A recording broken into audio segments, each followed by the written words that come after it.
Pour nous accompagner, docteur Souran Boudane, bonjour. Merci d'être avec nous aujourd'hui.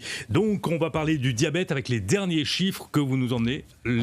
Quels sont-ils ? J'ai vu, c'est toujours alarmant. On a environ 70 000 patients diabétiques à La Réunion, beaucoup de diabète de type 2, mais surtout une apparition de la maladie très précocement. C'est-à-dire à La Réunion, les patients sont touchés beaucoup plus jeunes qu'en métropole, c'est-à-dire vers 35 ans. On a une flambée de diabète et aussi après, il faut savoir qu'il y a une nette prédominance du diabète entre 65 et 85. Et comment on l'explique ? Alors, il y a certainement un facteur de prédisposition ici. Je pense que on le sait depuis un bout de temps quand on voit les normes de patients qu'on a. Mais surtout, la précocité du diabète ferait qu'il faut voir s'il n'y a pas eu un fort changement dans l'environnement dans lequel on vit. Et les facteurs de prédisposition génétique vont faire que tout ça va faire une explosion de ces maladies-là, un peu partout comme dans le monde. Vous exercez, docteur, à la clinique Omega. Est-ce qu'on peut dresser un portrait type des patients que vous recevez ? Alors, sur la clinique Omega, c'est une clinique qui existe depuis 12 ans actuellement, basée sur le port. Et là, on reçoit les patients obèses. On a vu une progression des formes d'obésité avec les patients de plus en plus forts en corpulence. Et tout récemment, on a fait un peu les chiffres en voyant qu'il y a 40% de diabétiques dans les personnes obèses qui fréquentent la clinique Omega.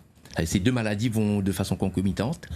Et on a fini par faire un acronyme qui s'appelle les ODIR, obésité, diabète, hypertension, insuffisance rénale. C'est des maladies qui ont le même fonds de commerce, donc qui ont certainement le même terrain génétique et environnemental qui vont faire exploser ces maladies. Docteur, vous qui êtes originaire de l'île Maurice, la problématique est la même dans l'île Sœur ? Elle est même un peu pire là-bas, je dirais, à Maurice, parce que les chiffres de l'OMS montrent qu'on a 2 fois plus de diabétiques à Maurice, avec une prédominance de diabète toujours pareil, plus jeune, et aussi l'obésité qui frappe presque une personne sur 2 en termes de surpoids et d'obésité. Nous avons Adèle au téléphone pour une question pour docteur Souran Boudane. Bonjour Adèle. Bonjour. Oui, votre question pour docteur... Ma question, c'est au sujet d'une piqûre. Oui, allez-y. Ça s'appelle Trudicity. Et je voulais savoir si elle est obligée de mettre ça ou donne un autre médicament à la place. Alors Adèle, explique-nous, où les diabétiques ? Comment déjà ? Est-ce que où les diabétiques ? Oui, depuis 1994. D'accord. Docteur ? Alors, bonjour Adèle. Donc, pour répondre à votre question, effectivement, Trudicity font partie des arsenals, des médicaments qu'on va utiliser pour traiter le diabète. Bien entendu, on va proposer ce traitement avec votre spécialiste ou votre médecin généraliste qui a dû revoir votre diabète, parce que chaque diabète va avoir pour une personne une personnalisation du traitement. C'est-à-dire qu'on va revoir la façon dont on va vous traiter. Et dans ce contexte-là, si on vous a proposé le Trulicity, c'est surtout pour vous éviter de prendre le traitement tous les jours, et on vous le donne une fois par semaine, vous m'avez dit. Hein? Oui. Est-ce que là-dessus, il faut revoir un coup les résultats qui sont arrivés avec le traitement? Et ça va prendre un peu de temps. Votre médecin va voir ça avec vous pour vraiment voir s'il y a une adaptation de ce traitement, s'il faudra le continuer ou changer de molécule. Mais en sachant qu'actuellement, ça forme partie de l'arsenal thérapeutique, comme on dit. Hein? Parce que la piqûre, là, pour la diabète, elle fait du bien. Mais au sujet de l'appétit, ça va pas du tout. Alors, il faut savoir qu'au démarrage de ce traitement, souvent, c'est des médicaments qui ont une tendance à couper l'appétit dans un premier temps. Il vous faut un temps d'adaptation. Je ne sais pas si ça fait longtemps que vous avez ce traitement-là. Moi, je crois bien depuis juillet. Voilà, donc vous aurez dû avoir moins de signes de cette baisse d'appétit. Et souvent, c'est décrit par les patients. Il faut revoir avec votre médecin traitant pour voir s'il faut réadapter le traitement ou avec votre spécialiste, madame. Parce que pour le matin que je réveille, je le cueille tout. D'accord. Le midi, je mange forcé. Et parce que pour mon estomac pas fermé, mais ça va pas du tout. D'accord. Suivez les conseils du docteur, madame, et allez voir votre médecin traitant. Le médecin qui suit tout le temps, là. Mais pas moi, si c'est un diabétologue ou si c'est le médecin généraliste. Et puis, va dire quoi il faut faire. C'est bon ? Oui, moi, c'est le médecin généraliste qui me suit. D'accord. C'est très bien, madame. Donc, vous reportez vers lui. Il va certainement pouvoir vous donner d'autres solutions à votre diabète. Hein ? Oui. D'accord. Bonne journée, Adèle. Merci, au revoir. Au revoir. Et au revoir et merci d'être intervenu sur Réunion la Première. Thérèse, maintenant. Thérèse, bonjour. Oui, bonjour. Une question pour docteur Boudane. Bonjour, docteur. Bonjour, Thérèse. C'est pour un renseignement. Allez-y, votre question. Oui, c'est un renseignement. Oui, allez-y. Oui. Oui, bonjour Pascal, bonjour docteur. C'est un renseignement. J'ai un ami qui est diabétique. Hein. Il a tendance malheureusement à prendre un petit peu trop d'apéro. Et ça va pas du tout. D'accord. Donc l'un dans l'autre, je me pose des questions. C'est pas pour moi, hein, c'est pour un ami. Très bien, Thérèse. Et, ça va pas du tout. Parce que je crois qu'il prend un petit peu trop d'apéro. Et il a tendance aussi à fumer. Qu'est-ce que ça n'a pas de... Ça ne saurait pas, comment vous dire, avoir des répercussions sur son diabète. Hein. C'est juste un renseignement que je me pose. Hein. Très bien, Thérèse. Merci pour votre question, docteur. Tout à fait, Thérèse, vous avez raison. Vous avez bien dit que votre ami ne consomme pas de façon modérée, si j'ai bien compris, l'alcool, en sachant que l'alcool vient perturber effectivement toutes ces maladies métaboliques, y compris le diabète, l'obésité, ça peut toucher le rein et provoquer de l'hypertension. Ce qu'il faudrait faire, c'est demander à votre ami de se rapprocher des services d'addictologie. On en a des services dédiés pour ça, pour vraiment essayer d'aider les personnes à faire un sevrage, du moins diminuer complètement cet apport d'alcool qui est néfaste pour la santé. Dans ces contextes-là, l'alcool étant néfaste, je pense qu'il vaudrait mieux s'approcher des addictologues pour faire sevrage, oui. Voilà le conseil, Thérèse. Bonne journée à vous. Laurent, bonjour.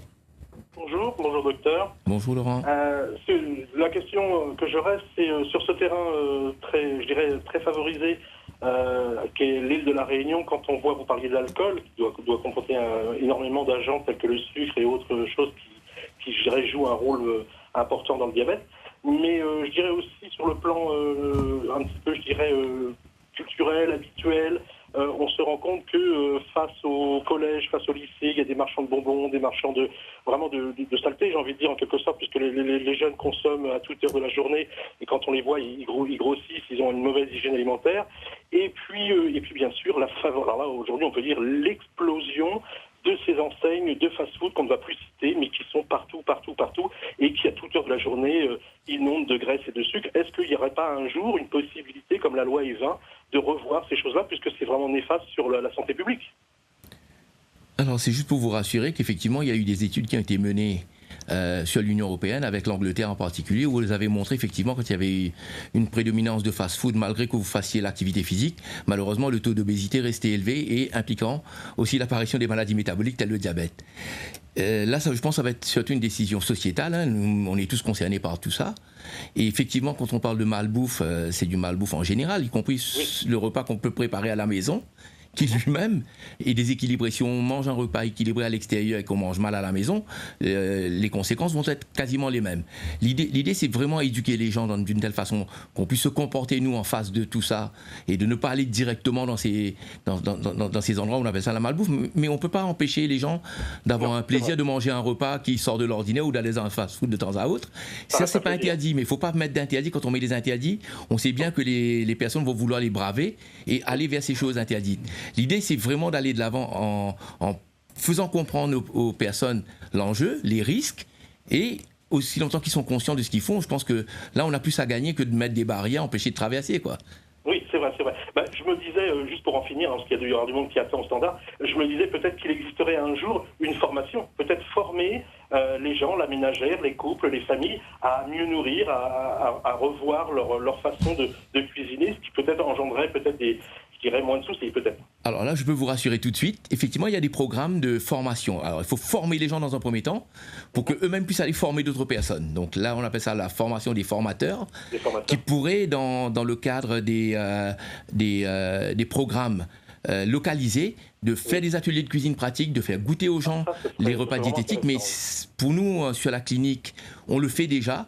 Mais malheureusement, comme on est engangué dans les soins, on n'a pas le temps, nous, d'aller sur le terrain. Donc on s'était dit que très probablement, dans le cadre de la prévention, former les gens qui puissent former d'autres personnes qui eux-mêmes pourraient ramener ça dans les foyers. C'est-à-dire l'idée pour nous, c'est que dans chaque foyer à La Réunion, on puisse avoir les gens qui comprennent comment cuisiner de façon diététique. Et aussi, ne pas priver les gens, ne pas faire de sorte qu'on coupe tout, il n'y a plus de plaisir, plus de gâteaux. On a vu ça, hein, les gens qui ont coupé, ils ont tout supprimé.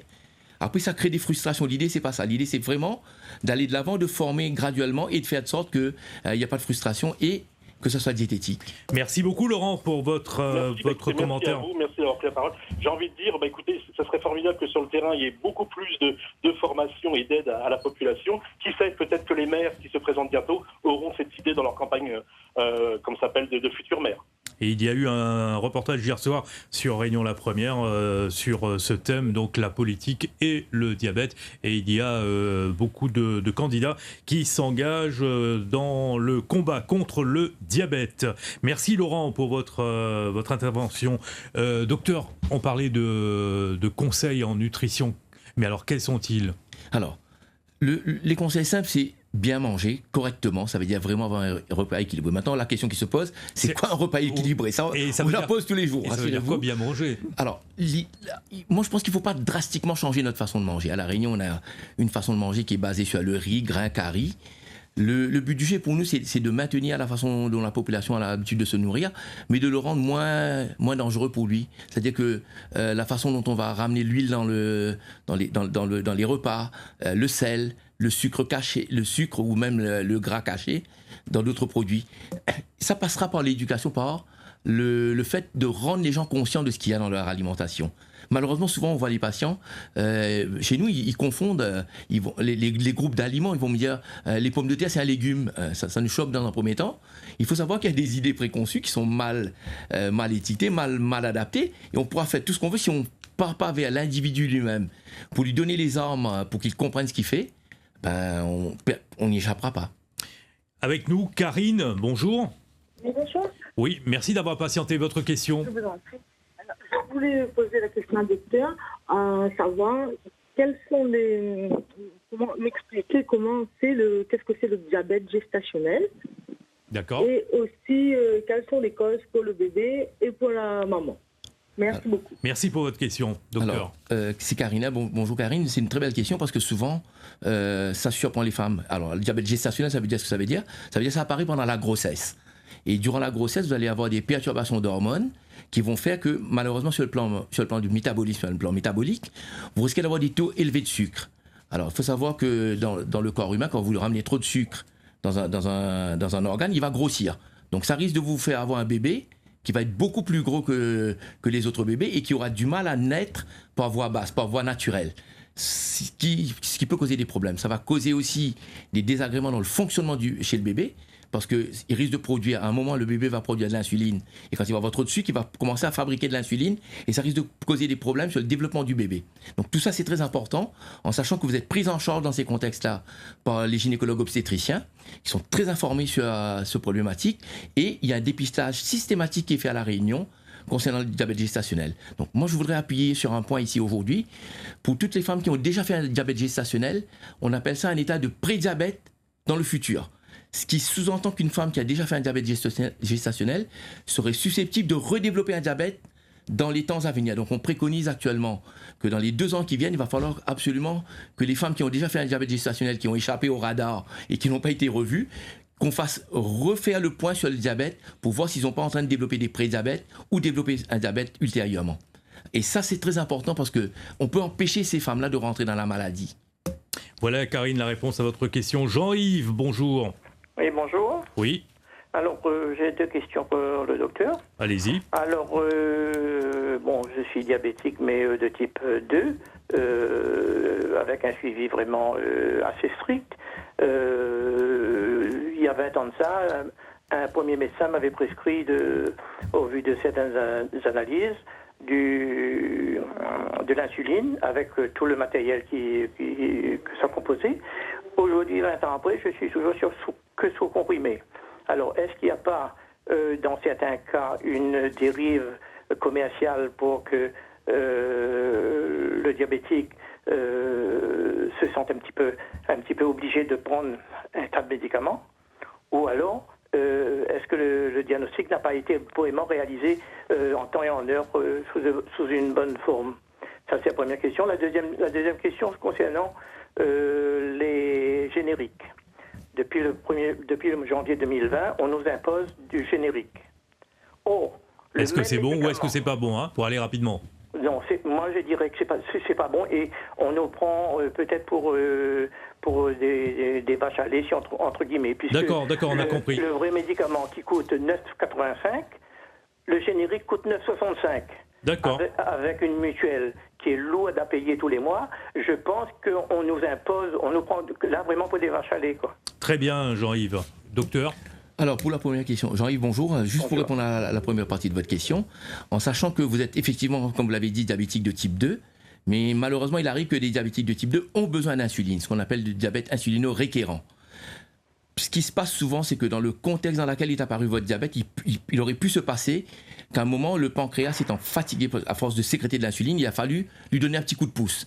Et malheureusement, ce coup de pouce était passé par le fait qu'on vous ait administré des injections d'insuline, et par la suite, l'organe reprend ses fonctions et vous n'avez plus besoin d'insuline, ou alors vous avez modifié votre vie, ça arrive, hein, les gens qui font de l'activité physique, qui se reprennent en main complètement, qui fait qu'ils n'ont plus besoin d'insuline.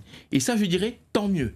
Ça veut dire qu'il n'y a pas d'abus dans ce contexte-là, on essaie juste d'adapter le traitement au mieux pour chaque patient, et dans votre cas, le contexte a voulu qu'on vous ait administré de l'insuline, et par la suite, on est revenu sur le traitement à vous donner des comprimés pour pouvoir gérer ce diabète.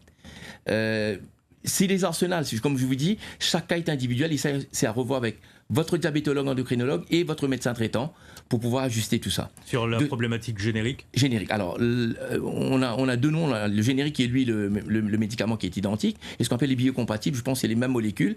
Là-dessus, effectivement, on a un souci d'économie de santé, ce qui est logique, qui est totalement avéré.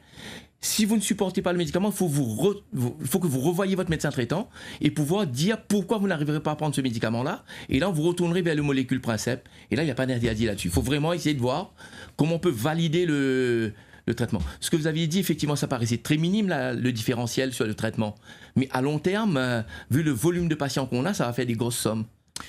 Rapidement, la dernière question avec Claire. Bonjour Claire. Oui, bonjour docteur. Alors, moi, je voulais voir, bon, déjà, diabète gestationnel, c'est vraiment ça. Moi, je l'ai connu et maintenant, je suis diabétique. C'est surtout pour moi dû au stress. On parle effectivement de la malbouffe, du sucre, des origines asiatiques ou indiennes faisant que le diabète se développe. Mais on oublie surtout de parler du stress. Et votre question, Claire? Ma première question, ce serait ce qu'il en pense, lui, le docteur. Et deuxièmement, j'étais à un moment sous metformine, Stagide ensuite, Victoza. Réaction très très négative sur mon système digestif. Je peux vous dire que je rotais ou que je pétais. D'accord, Claire. Quoi. Oui. Et donc, je voulais savoir s'il y a un médicament qui correspondrait plus à remplacer Stagide, Victoza ou metformine. Voilà. Rapidement, docteur. Alors, tout à fait, oui, ça existe. Il faut voir le médecin traitant. Quelquefois, il y a des formes galéniques, c'est-à-dire la façon dont le médicament est présenté, qui soit mieux présenté, mieux toléré ou pas. J'ai entendu parler, moi, des gens qui ont pris la poudre de ces médicaments, ça allait mieux que le comprimé, donc ils tolèrent mieux. Ça, il faut revoir avec votre médecin au cas par cas pour vraiment ajuster le traitement.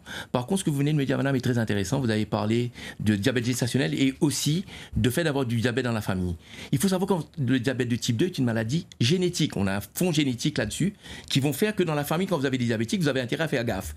À faire gaffe pour vous. Faire gaffe, ça ne veut pas dire se faire peur, se priver de tout ça, mais vraiment de faire des bilans réguliers et d'éviter de rentrer dans la maladie. Quand on sait qu'il y a le loup au bout de la rue, on prend des précautions pour y aller.